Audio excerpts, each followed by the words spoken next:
Hello, and welcome to Noble TV. We're the Chicago chapter of the National Organization of Black Law Enforcement Executives. My name is John Franklin, and thanks for tuning in. Today we're talking to Greg Baker, who is the chief of the South Holland, Illinois Police Department. Welcome, Chief Baker. Thank you, John. Before we get started, let me remind you that you can watch us here on CAN TV, on CAN TV 21, or by way of the internet at cantv.org/hotline. This is a live interactive show, and you are welcome to call in. We'll be taking calls at 312-738-1060. We'll be taking some calls shortly. Again, thank you, Chief Baker, for being here. Let's get the conversation started by informing our viewers about your 33 years in service as a law enforcement professional. Many people aren't aware that you have worked as a law enforcement executive in 3 different law enforcement agencies in the South suburban Chicago area. Now, you began your career with the Park Forest PD. How many years were you there, and how was that? You know what? It was excellent. I started in 1983. Okay. I was there for 23 years. When I started, I remember one of the significant factors in policing was I would work a midnight shift for 30 days at a time, and I might not even get a dispatch call in 1983. Wow, that was interesting. All I did was check buildings and watch for animals and various things like that, and every now and then something would happen. But obviously, as the years progressed, things changed. Things have changed, yes, even with the suburbs. Yes. Now, after leaving Park Forest PD, you then joined the Riverdale Police Department, and you were their chief there, correct? Yes, I was. Yep, I was there for 3 years. First police chief job I ever had, and I was very proud to say I was the first African American police chief or even supervisor that department had ever hired.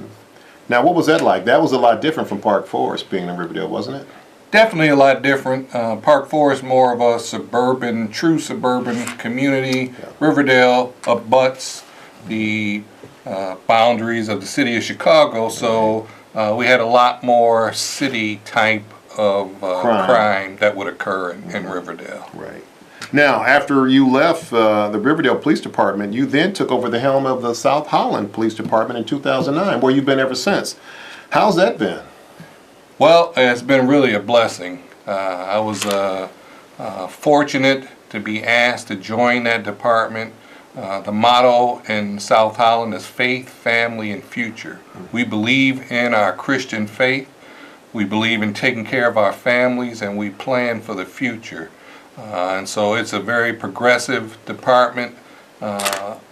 Unlike many other agencies in the south suburbs, we are blessed to say that we haven't had the monetary issues that some communities have had. That's true. I've been very fortunate, very blessed to even be there, but I love it. Now, I would like to point out that Chief Baker was extremely helpful to me when I was the appointed chief of the Dalton PD in May of 2013. Many of you may not know our communities, Dalton and South Holland, actually backed up each other. We were back-to-back municipalities, and many times his officers would come back up my officers when we ran short of personnel, and sometimes our officers would back up his officers in South Holland. So I was very thankful for his presence, and I was very thankful that you were always able to be reached out to whenever I had a question or I had a concern. You were always there for me as a mentor, and I wanted to point out that I wanted to thank you for that. Well, you're quite welcome, and hopefully, those are the things that make us in policing survive. That's how I started out. I definitely had mentors, all kinds of individuals. I wouldn't be in the position that I'm in today if it wasn't for other people in my family. Sure. Now, Chief, how did you find your way into Noble? I'm curious about that. And I know you served many leadership roles within Noble on local as well as a national level. Tell our viewers about the various capacities in which you represented Noble, because I know you've had a lot of different roles here. Yeah. Well, how did you come to join Noble? Who told you about it? I'm so fortunate that a gentleman who I worked with in Park Forest, he subsequently became the police chief in Dixmoor back in the late 90s. He eventually became the president of the Chicago chapter of Noble. And who was that? And his name is Mitchell Davis. He's okay. presently the police chief in Hazelcrest right now. Right, yeah. So he introduced me to Noble, like many people out there at that time. I hadn't heard of Noble, wasn't really familiar with it. He explained to me how this organization, was about black law enforcement executives and officers, and it was geared toward making a difference in our urban communities. And so that's how I got started, and I was so impressed when I went to my very first national conference. I couldn't believe how many professional black men and women throughout this country were out here and doing outstanding work in our communities and throughout this United States. So it was great. Now, you've had a lot of different roles. What has been your last role you played? I know you played on a national level, the Region 4 Vice President, as well as other positions. Tell me about that. What entails being a Region 4 Vice President? Well, I know that's on a national level, so what do you do with that? That is, I mean, first of all, it's a great honor to be able to serve an organization like this. You have to have the commitment, and including that commitment comes the financial abilities to travel around the United States to go to the various areas that Noble needs to be. Region 4 consists of 9 local chapters in literally 9 states. The immediate states around Illinois, like Wisconsin, Indiana, Ohio, Michigan, are the crux of the main chapters in our region. But we also are responsible for areas of North and South Dakota, Minnesota, Iowa, and although we do have members literally in every state in this country, we don't have enough members in some of those states like North Dakota and South Dakota to actually formulate, or Maine, to formulate a true chapter. Yeah. Well, that's quite an honor to represent 9 states. That's quite a huge responsibility to take on. It is an honor, and I'm just so impressed by the number of executives and members that we have, because Noble, unlike many police associations and organizations, Noble is a true family. Just because it's a national organization of black law enforcement executives doesn't mean you have to only be African American to be a part of it. Right. We have individuals in our organizations from every walk of life, from every race, and so we are quite proud of that, but we're just like a family. Now, I want to remind our viewers that Noble TV is live here, and you can on CAN TV 21 every Thursday at 7:30 p.m. You please tune in. You can stay in contact with us on our website, Facebook, and also on Twitter. Noble is the conscience of law enforcement while being committed to justice and action. Noble TV is here on CAN TV is the place to go to get the most up-to-date information and accurate information on law enforcement and in the community. Now, it's well known that Noble has come up with various community outreach initiatives, forming partnerships, making positive inroads with our youth, city and suburban schools, city and suburban police agencies throughout Chicago and the suburbs. Chief Baker, you represent Noble on the NBC Channel 5 Community Outreach Board. Tell us about what that entails. Yes, that board consists of 100 plus not-for-profit organizations that are out here doing things in the community that NBC in particular is trying to make sure it's known in our Chicagoland area. Okay. Their motto and our motto on the Community Action Board is making a difference. And a lot of times when you watch NBC, you'll see various segments. They could be anything from people who lost money through a company mismanagement, or individuals who are out here caring and doing things out of the greatness of their heart with their not-for-profit organization. So it's all about making a difference and helping out our fellow human beings. That's what the Community Action Board is all about. Now, how long have you been a part of that?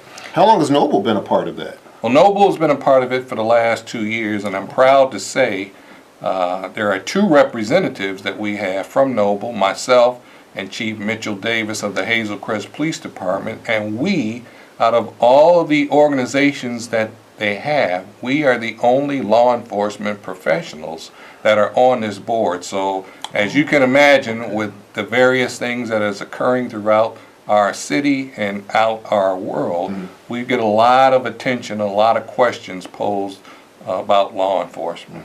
I can imagine. Now, also, you have also been the lead for many years regarding Noble's annual coat drive in conjunction with NBC and others. Tell us about that. I know that's a yearly thing, gathering up coats for the needy. That is a yearly thing, and I'm proud to say that our Chicago chapter of Noble has been a big-time contributor for the last 15 years to the NBC Coat Drive. One of our originators of that is one of our deceased Noble members. His name was Eddie McCann. Oh, I remember Eddie. He was the one who got us in the door over there, and ever since we've been literally there every year, and we bring in typically the most amount of winter gear for needy people. So I'm proud to be a part of that. That is just outstanding. Well, Chief, we've got some calls coming in, so we're going to take one of them right now. Okay. Hello, caller. Are you there? Yes, I am. How you doing? Hi. Good evening. How are you, sir? Your comment or statement? Yes, I have a question. I'm interested in knowing what type of partnership or relationship does the Chicago Police Department and or Noble have with different suburban municipalities such as South Holland? I'd be happy to answer that. Okay. I'm proud to say, specifically in the south suburbs, many of the police chiefs from the various south suburbs, from Dalton, Hazelcrest, Calumet City, Calumet Park, Park Forest, Richton Park, Markham, Harvey, just very many south suburbs in particular are all a part or have members that are in Noble's Chicago Metropolitan Chapter. And we contribute because, remember, Noble Chicago Metropolitan Chapter isn't just specifically the Chicago Police Department, it's the Metropolitan Chapter area of Noble, which consists of federal, state, county, and local members. Yeah, definitely. Thank you, caller. I would like to point out Chief Baker has been involved in some highly successful training provided to nearly 1,000 youth at South Suburban College out in the south suburbs. That's all correct? Yes, sir. Now, why don't you tell us about that? Because I understand that training got a lot of good coverage from CBS Network News. I'd like to hear about that, and I think our viewers would too. Well, we do, and that training and that endeavor is a national endeavor now being sponsored by the U.S. Department of Justice. And it's called The Law in Your Community. And what this endeavor is all about is building the positive relationships between law enforcement and our young people and our community. Our coordinator is Carla Coupe, and she is just the best. She is the gas in the engine that makes that endeavor go for not only our Chicago area, but I'm talking about the areas all around the country. The Chicago chapter is proud to say that we lead the United States and our other national Noble members and organizations with this endeavor, and it is just outstanding to be able to build those relationships, because that's one of the issues that we have today with law enforcement. We have to have a relationship with our community members. Most definitely. Thank you, caller. It looks like we have another call on the line. Hello, caller, are you there? Hello. Hi, your question or comment, please. I wanted to know, what are some of the struggles you face as an African-American chief of police? A good question. Yeah, Chief? great question. I think one of the main struggles is one, although we are making progress in the law enforcement community with African-American executives, there are still not very many.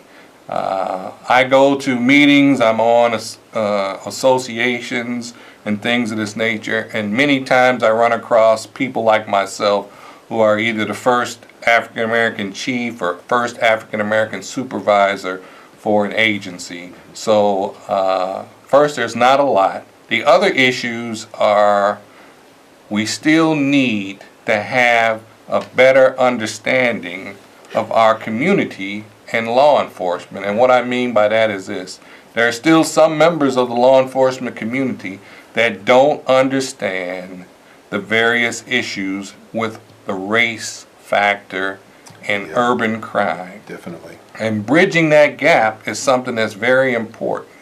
And so those are the two biggest factors I feel that faces African American police executives today. Okay. Once again, I remind our viewers, this is Noble TV, and our guest today is Chief Greg Baker. Looks like we have another caller on the line. Caller, are you there? Caller? Hi, I just wanted to know, there's a lot of conversation about the apology. There was an apology issued by a police chief to the African American community, and I just wanted to know what does Noble feel about that? That also is an excellent question. Thank you, caller. As many of our viewers may know now, we recently had an International Association Chiefs of Police conference held in San Diego a couple of weeks ago, whereby the president of ICAP, President Cunningham, I believe his last name is, he gave his opening speech, and during the course of that speech, he actually offered an apology on behalf of law enforcement for the historical mistreatment of minorities by various law enforcement communities throughout this country. Chief, why don't you go ahead and comment on that? You were there for that conference, correct? Yes, I was there. I was there for Chief Cunningham's comments, and I can definitely say many of my colleagues, black and white and Hispanic, thoroughly appreciated Chief Cunningham's comments, because whether we have individuals out there or not who want to agree with what has occurred, historically is the key word. Historically, members of minority communities, specifically African American, have been mistreated by law enforcement. It's in all of the old newsreels from way back after slavery and in the late 1800s, early 1900s. It progressed through the civil rights era, and unfortunately, it's a shame to say, but there are still issues that occur in today's society where minorities are being mistreated by law enforcement. And it was great that this man, who's the president of the International Association of Chiefs of Police, apologized. I don't see how an apology could ever not be accepted for something that is historically true. And I'd also like to point out, a lot of people are not aware, but our first organized police patrols in America were in fact the slave patrols. And the colony of Carolina began the first organized slave patrol in 1704. So when you look at the context of how organized law enforcement came into fruition in this country, it's not surprising that there are still to this day lingering tensions between African American communities and law enforcement. You look at it in the historical context. Even after slavery, you had prison gangs that were hired out to the plantation owners to continue working on the farms, sometimes as much as 18 hours a day. So when you look at the historical context, it's not surprising that, as Chief Baker pointed out, we still have issues today, and we still have to build some bridges and open up some gaps and close those gaps. Thank you, Chief. Thank you, caller. Chief, I wanted to talk about. You were also invited to Washington, D.C., correct? And you were part of a symposium at the White House late this summer, I believe? Yes, actually in September. I was so privileged to be invited to the White House as part of a group of police chiefs who have been meeting with various sessions of the White House staff, and particularly going over the President's 21st Century Task Force on Policing. And it was an honor to even be asked to be there, but to actually sit down and be in the White House to discuss some of the definitive issues and the solutions that were brought forward by this task force was just outstanding. There were at the session I was at, there were over 150 police executives from throughout the country. Yeah, there were some pretty prestigious names who were invited out there, so it was an honor to be out there, I'm sure, for you. Definitely, definitely. Chief, we've got one more caller on the line, it seems. Hi, good evening, caller. Hello? Hi. Hi. I was wondering what Noble's involvement is in the school systems. Okay, that's a good question. That's a great question. And I'm proud to say, speaking of our endeavor called the Law in Your Community, Chicago, our Chicago chapter, is involved directly with the Chicago Public Schools. We are putting on that endeavor. It's a 12-week relationship building process with our young people in high schools. And we're in several high schools and in some junior high schools in the city of Chicago, where we meet with groups of kids, sometimes as many as 20 in a session, and we go over the various things that we feel help build that relationship. But we also provide an education to our youth, an education about the laws that are out here, and an education about their rights under the law. Thank you, Chief. Sure. I hear you're taking on a new role very shortly, Chief, and that is with another law enforcement group. I'd like you to tell our viewers about that. That's pretty outstanding, too. Yes, very shortly I will be installed as the president of the South Suburban Association of Chiefs of Police. In their 43-year history, they've only had 4 African Americans to serve as president. Really within the last 6 years have been the last 3 African American presidents. So I'm proud to say I'll be the president.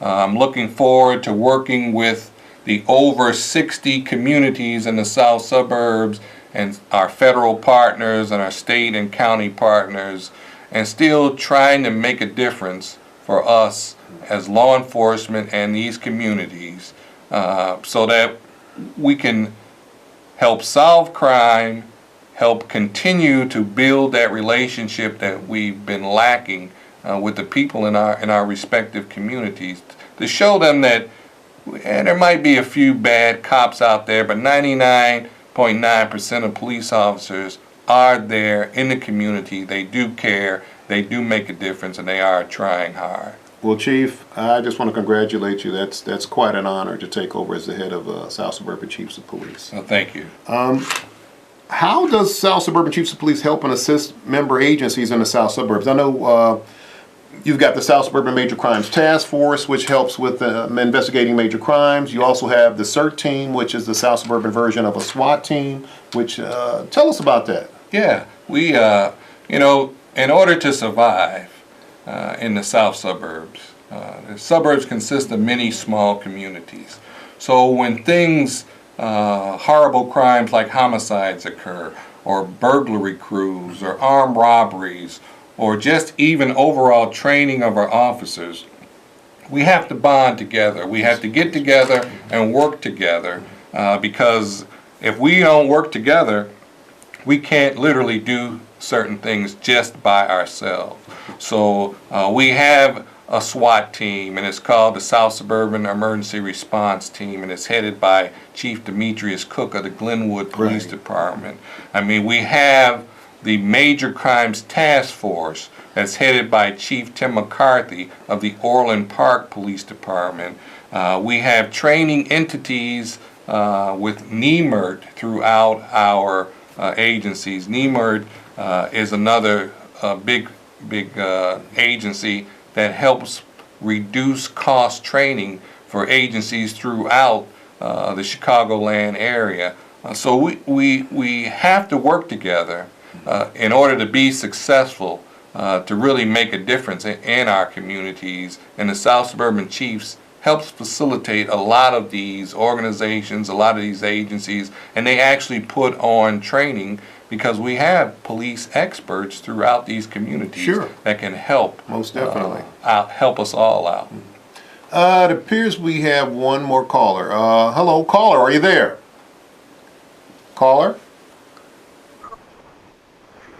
Yes, I'm here. Go ahead, I'd like to know, as the Chief Baker, what are you doing about hiring more African-American male and females to be in the violent crimes division? Because I know they're short in Chicago. and we need more in our African-American communities, and more people of that color to be in that community to regain the trust of the community. Okay, thank you, caller. Good question. What are we doing to increase diversity in the South suburbs? Tell us about that. First, I want to thank the caller for that question, because that is a very prominent issue that is occurring nowadays with law enforcement, period, because of the strained relationship that law enforcement has in the community, period. We haven't been getting the multitudes of people interested. Now, to address the diversity aspect, it's up to each and every person who's a police chief or the leader of their community specifically to ensure the diversity of their department. And what we have to do and what we have been doing is reaching out to avenues that I think have been untapped in the past. Specifically myself, I speak with a lot of the churches in my community. My community's logo is a community of churches, so we have a multitude of churches in South Holland. We established a police eligibility list, but we are looking for a diverse police force, and not only in my community, but in many communities that have diverse populations. You can only be successful in fighting crime and gaining the trust of the community when you have people who are entrusted in enforcing the law and literally taking a life if it came to it. If you have people who are like you in your community. And so we really have a issue right now because of the factor of the strained relationship and obtaining law enforcement personnel. But it's up to each and every chief to press on and do things, I want to use the word, out of the box. Going to HBCUs, getting out there in the community and looking for great young people to take over the positions of old people like myself. Right. And that's just some of the factors that we have to do and that we must do to ensure diversity in our communities. And if the police executive in that community is not doing that, then that needs to be addressed. Thank you, caller. Now, you said a lot of cross-training occurs out in the South suburban police agencies. Do they do any cross-training with Chicago police officers? Do they take part of any training at the Chicago Police Academy? I know when I was chief of Dalton, I sent a couple of detectives to the Chicago Police Academy for detective training, and they both said they got a lot out of the training there. Yes, as a matter of fact, we've been lucky that the Chicago Police Department has offered even suburban agencies to come there to learn about specific things that are going on in Chicago and the surrounding areas, because what goes through Chicago comes out to the suburbs, and vice versa. So Chicago has been great with allowing our police officers, not only from just the local police agencies, but from the state and the county, to go and accept and receive the training that they do put on at the Chicago Police Academy. Many of our individual recruit officers also go to what's called the Metro class of the Chicago Police Academy, which is where brand new recruit officers are trained specifically for suburban law enforcement classes, so they can go back to their respective communities just like they would at a state police or county. Okay, well, thank you, Chief, for clarifying that. Well, listen, viewers, it appears our time has run out for today. Thank you, Chief Baker, for being here and informing our viewers about your long career in law enforcement and what Noble is doing out to reach out to communities. Thanks to our viewers and callers for joining us, and to our audience. The best way to stay in contact with Noble is by going to us at our website, www.noblechicago.org, and like us on Facebook. Thank you.